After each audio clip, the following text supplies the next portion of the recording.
Alright, it's me your boy VJ Joshke.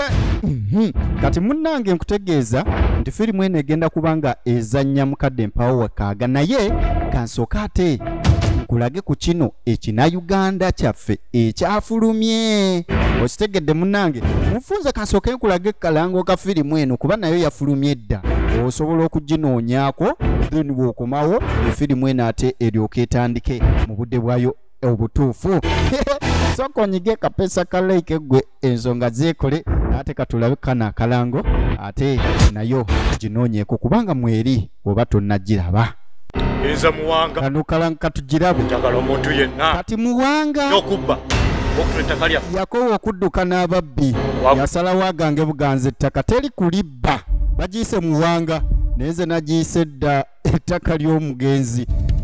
Kati newoobazze kubba bubbi kikajjo ewa Muwanga ogwo musango oyo gwolaba akomawo nga bweyagala. Director Esimbwa Joseph oyagala kulunda oyagala kulimirako kati yali awadde olukusa n'agamba yenna ayagala okulima it's okay. Tuzimbe mu kibuga omwanyina ekyalo kyantama nze njagala zimba mu kibuga tolina ky'oŋŋamba. temugenda kutunga Yakomba kwerima teri kulitunda. Abaguzi we bajja nga yalina okuteekamu sitaapu ne sitaapu y'omuzimu kiba kirala. Kati mwanyina n'adduka emisinde agamba baddenge Muwanga ombeeredde kindika Lifestyle Entertainment bakutuusaako firimu etandisa.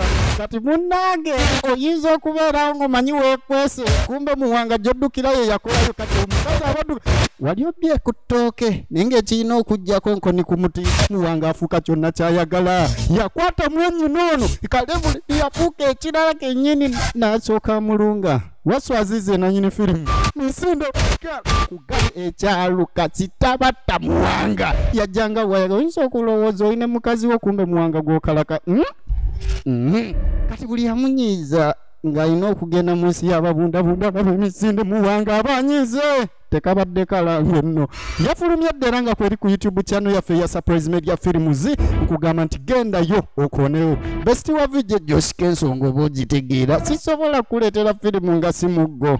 Otegedde kati mu comment section link weeri mu linnya lya channel oba ogirabidde ku YouTube automatically nkuteerawo awo nti taapu here.